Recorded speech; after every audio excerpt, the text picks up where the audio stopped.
విశ్వామిత్రుడు రామలక్ష్మణులు అనేక మంది మునులతో కలిసి మిథులకు వెళుతూ మార్గమధ్యంలో గంగానది తీరానికి చేరుకున్నారు. రాముడు అడిగిన మీదట విశ్వామిత్రుడు గంగా పార్వతుల కథ, కార్తికేయుడి వృత్తాంతం విపులంగా వివరించాడు. ఆ తర్వాత సురగంగ మనుష్య పాతాళ లోకాలకు ఎలా వచ్చిందో వినిపించసాగాడు. రామ, మీ ఇక్ష్వాకు వంశానికి చెందిన సగరుడనే మహారాజు అయోధ్యను పరిపాలిస్తూ ఉండేవాడు. ఆయనకు ఇద్దరు భార్యలు. మొదటి భార్య కేసిని, రెండో భార్య సుమతి.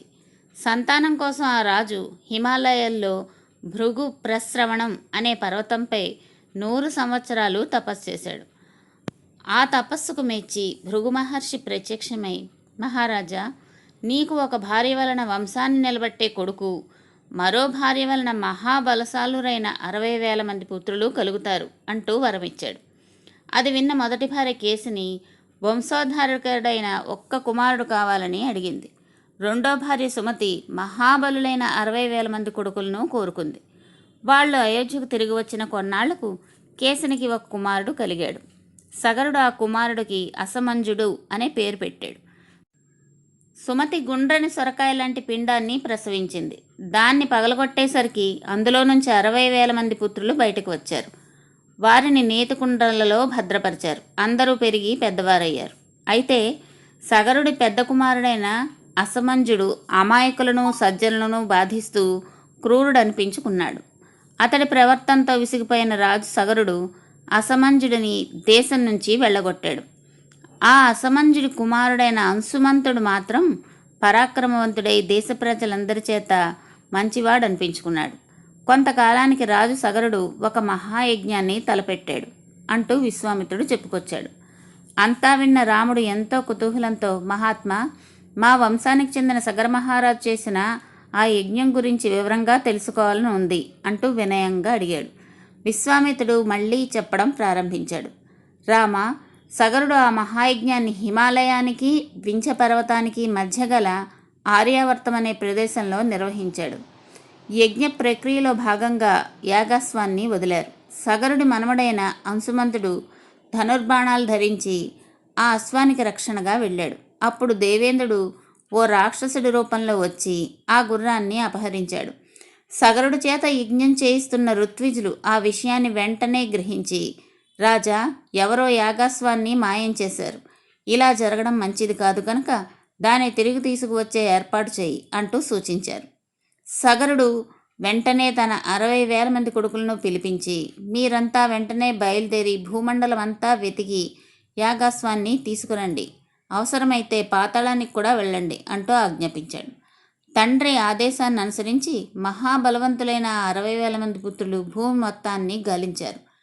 ఎక్కడా గుర్రం కనిపించకపోవడంతో చేతి గోళ్లతోనే భూమిని త్రవ్వడం మొదలుపెట్టారు. వారంతా అలా భూమిని తొలుస్తూ పోతూ ఉంటే భూమి లోపల ఉండే సర్పాలు, అసురుల్లాంటి ప్రాణులన్నీ గగ్గోలు పెట్టసాగాయి. దీన్నంతటినీ ఆశ్చర్యంగా చూస్తున్న దేవతలు, గంధర్వులు, నాగులు మొదలైన వారంతా సరాసరి బ్రహ్మ దగ్గరకు పరుగు తీశారు. ఓ బ్రహ్మదేవా, సగర కుమారులు భూగోళం మొత్తాన్ని తవ్వేస్తున్నారు, అనుమానించిన అందరినీ చంపుతున్నారు అంటూ మొరపెట్టుకున్నారు. బ్రహ్మ అంతా విని, దేవతలారా, ఈ భూమండలం అంతా విష్ణుదేవుడిది. ఆయన కపిల మహాముని అవతారంలో భూమిని కాపాడుతున్నాడు. ఈ సగరపుత్రులంతా ఆయన ఆగ్రహానికి గురై భస్మమైపోతారు. ఇదంతా ఏనాడో నిర్ణయమైపోయింది. మీరేమీ భయపడకండి అని చెప్పి పంపేశాడు. ఈలోగా గుర్రం ఎక్కడా కనిపించని సగరపుత్రులంతా తిరిగి వచ్చి తండ్రితో, తండ్రి, భూమినంతా వెతికాం, చాలా లోతు వరకు తవ్వేశాం, అడ్డొచ్చిన వాళ్ళందరినీ మట్టుపెట్టాం, గుర్రం మాత్రం కనిపించలేదు. ఇప్పుడేం చేయాలో సెలవీయండి అన్నారు. సగరుడు కోపంతో, మళ్ళీ వెళ్ళి వెతకండి, పాతాళంలో కూడా గాలించండి, గుర్రాన్ని తీసుకువచ్చి యాగం పూర్తయ్యేలా చూడండి అంటూ ఆదేశించాడు. అది విన్న వారంతా వెంటనే తిరిగి వెతుకుతూ భూమిని తవ్వసాగారు. అలా వెళ్తూ వాళ్ళు తూర్పు భూభారాన్ని మోస్తున్న విరూపాక్షం అనే మహాగజాన్ని, దక్షిణ భూభారాన్ని మోస్తున్న మహాపద్మం అనే పెద్ద ఏనుగును, పడమర భూమిని మోస్తున్న సౌమనసం అనే దిగ్గజాన్ని, ఉత్తర భూమండలాన్ని భరిస్తున్న భద్రం అనే తెల్లని ఏనుగును చూసి ఆశ్చర్యపోయి వాటికి ప్రదక్షిణలు చేసి పూజించి ముందుకు సాగారు. ఎక్కడా గుర్రం కనిపించకపోవడంతో ఈసారి వాళ్ళు ఈశాన్యం దిశకు వెళ్ళి ఆవేశంతో భూమిని తలుచుకుంటూ లోపలికి పోయారు. అక్కడ ఒక చోట వారికి ప్రశాంతంగా తపస్సు చేసుకుంటున్న కపిల మహాముని కనిపించాడు. ఆ పక్కనే యాగాశ్వం కూడా కనిపించింది. కోపావేశాలతో రగిలిపోతున్న వాళ్ళంతా ఆ కపిలమునే గుర్రాన్ని అపహరించాడని అనుమానించి దుర్భాషలాడుతూ ఆయన మీదకి దాడికి దిగారు. వారి మాటలకు చేష్టలకు కోపించిన కపిల మహాముని వారికేసి తీక్షణంగా చూస్తూ ఒక్కసారిగా హుంకరించాడు. ఆయన ఆగ్రహానికి గురైన ఆ సగరపుత్రులందరూ ఒక్క క్షణంలో భస్మమైపోయి బూడిద కుప్పలుగా మారిపోయారు.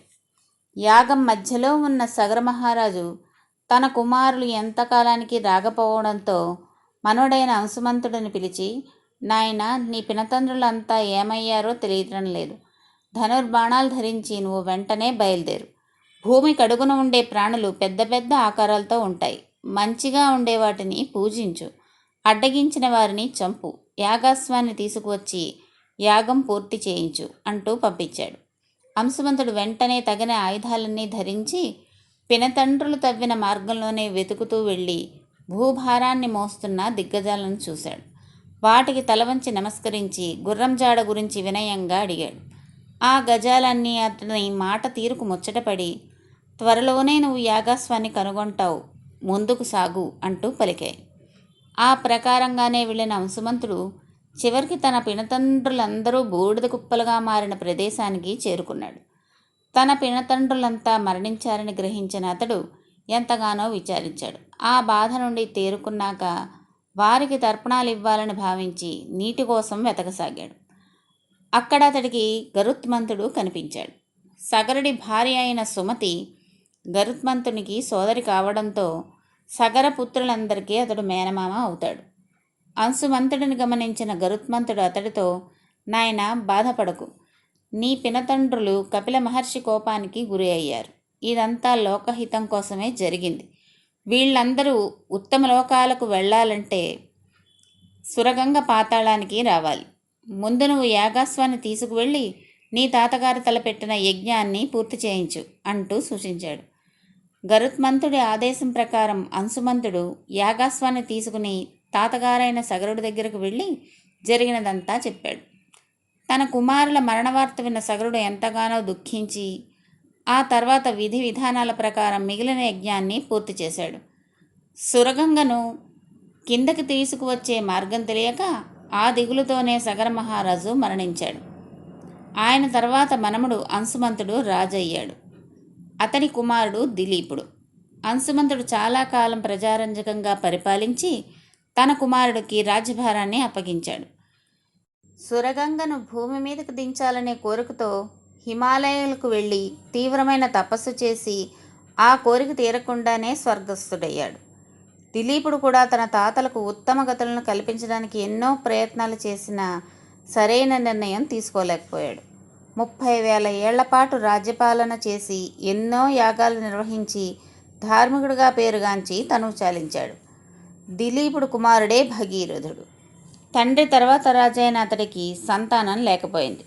అతడు ఎలాగైనా గంగను తీసుకురావాలనే పట్టుదల పట్టి రాజ్యాన్ని మంత్రులకు అప్పగించి కఠోరమైన తపస్సు ఆచరించాడు. ఎన్నో వేల ఏళ్ల పాటు జరిగిన ఆ తపస్సుకు మెచ్చి బ్రహ్మ ప్రత్యక్షమై వరం కోరుకోమన్నాడు.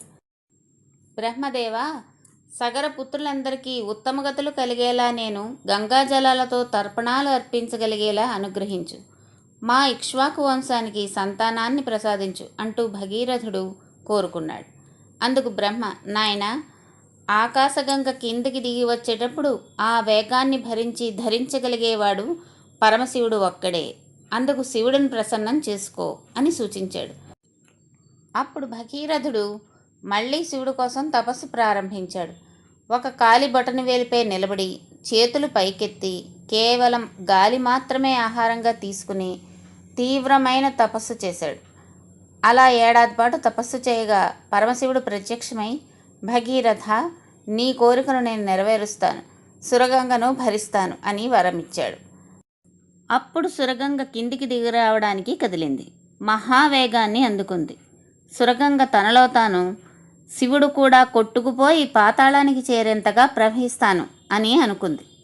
ఆమె భావాన్ని శివుడు గ్రహించాడు. గంగ గర్వాన్ని అణచాలనుకున్నాడు. దివి నుంచి భూమికి దూకుడుగా దూకుతున్న గంగను తన జటాజుట్టంలో బంధించాడు. గంగ ఎంత ప్రయత్నించినా బయటపడలేకపోయింది. ఇలా కొన్ని సంవత్సరాలు గడిచిపోయాయి. గంగ జాడ కనిపించిన భగీరథుడు తిరిగి శివుడి కోసం తపస్సు చేశాడు. అప్పుడు శివుడు తన జటాజూటాన్ని కొద్దిగా సడలించి గంగను విడిచిపెట్టాడు. అలా బయటకు వచ్చిన గంగ 7 పాయలుగా చీలింది. వాటిలో 3 పాయలు హ్లాదిని, పావని, నళిని పేర్లతో తూర్పు దిశగా ప్రవహించాయి. మరో 3 పాయలు సుచక్షువు, సీత, సింధు అనే పేర్లతో పడమర దిశగా ప్రవహించాయి. ఒక పాయ భగీరథుడి వెంట పాతాళానికి సాగింది. గంగావతరణాన్ని దేవతలందరూ ఆకాశం నుంచి ఆశ్చర్యంగా తిలకించారు. శివుడి శిరస్సు నుంచి భూమికి దిగి వచ్చిన పవిత్రమైన గంగానదిలో దేవతలు, ఋషులు, గంధర్వులు, మానవులు స్నానాలు చేసి తరించారు. అనేక మంది తమ పాపాలను పోగొట్టుకుని పునీతులయ్యారు. ముందుగా భగీరథుడు రథం మీద వెడుతూ ఉంటే ఆయన వెంటనే గంగ ఉరకలు వేస్తూ ప్రవహించింది. మార్గమధ్యంలో జహ్ను మహర్షి ఆశ్రమం వచ్చింది. గంగ వేగానికి ఆ మహర్షి యజ్ఞవాటిక కూడా కొట్టుకుపోయింది. దాంతో ఆయన ఆగ్రహించి అందరికీ ఆశ్చర్యం కలిగేలా ఆ గంగా ప్రవాహం మొత్తాన్ని తాగేశారు.